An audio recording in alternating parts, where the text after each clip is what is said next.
កម្មភាពរីបន្លាលួសនៅក្នុងតំបន់ដែលស្ថិតក្នុងដែនអធិបតេយ្យកម្ពុជានិងតំបន់ដែលមិនទាន់ដាច់ស្រេចហើយសង្កត់ធ្ងន់ពីភាពចាំបាច់ក្នុងការចាប់ផ្ដើមការវាស់វែងនិងខណ្ឌសីមានៃគណៈកម្មការចម្រុះ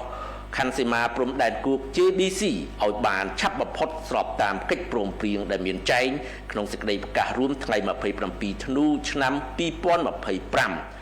ការទាមទារបែបនេះធ្វើឡើងក្នុងកិច្ចប្រជុំក្រុមលេខាធិការដ្ឋាននៃគណៈកម្មាធិការព្រំដែនថ្នាក់យោធភូមិភាគកម្ពុជាថៃ OBC រវាងយោធភូមិភាគទី4កម្ពុជានិងកងទ័ពភូមិភាគ2របស់ថៃកាលពីព្រឹកថ្ងៃទី15ខែកក្កដាឆ្នាំ2026នៅឯច្រកជាំសងាំស្រុកអន្លង់វែងខេត្តឧត្តរមានជ័យ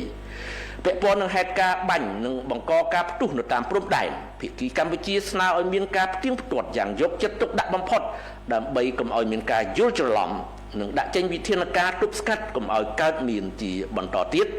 ដើម្បីជៀសវាងការកើនឡើងនៃភាពតានតឹងដោយមិនចាំបាច់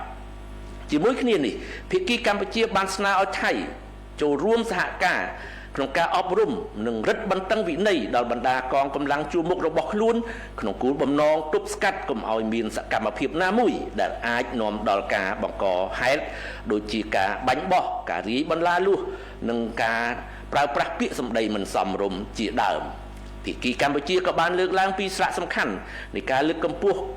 ជំនឿជឿជាក់គ្នាទៅវិញទៅមកនិងបង្កើតឲ្យមានបរិយាកាសអំណោយផលក្នុងការដោះស្រាយបញ្ហាដោយសន្តិវិធីតាមរយៈការរួមគ្នាទប់ស្កាត់ព័ត៌មានคล้ายៗព័ត៌មានបំភ្លៃការពិតជាពិសេសការទប់ស្កាត់ព័ត៌មានដែលមានចរិតអុចអាលនិងនាំឲ្យមានការស្អប់គ្នានិងចងគំនុំគុំគួនគ្នាក្នុងកិច្ចប្រជុំនោះភាគីកម្ពុជាក៏បានសម្ដែងការស្វាគមន៍ចំពោះកិច្ចប្រជុំសម្របសម្រួលប្រតិបត្តិការក្រៅផ្លូវការរវាងក្រុមលេខាធិការដ្ឋានទាំងពីរដែលត្រូវបានរៀបចំឡើងជាបន្តបន្ទាប់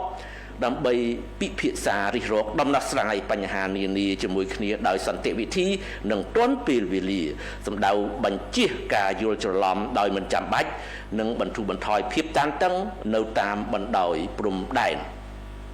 ទន្ទឹមនឹងនោះភាគីកម្ពុជាក៏បានគូបញ្ជាក់សារជាថ្មីយ៉ាងម៉ឺងម៉ាត់ចំពោះការគោរពនិងអនុវត្តយ៉ាងពេញលេញនិងខ្ជាប់ខ្ជួននៅសេចក្តីប្រកាសរួមថ្ងៃ27ខែធ្នូឆ្នាំ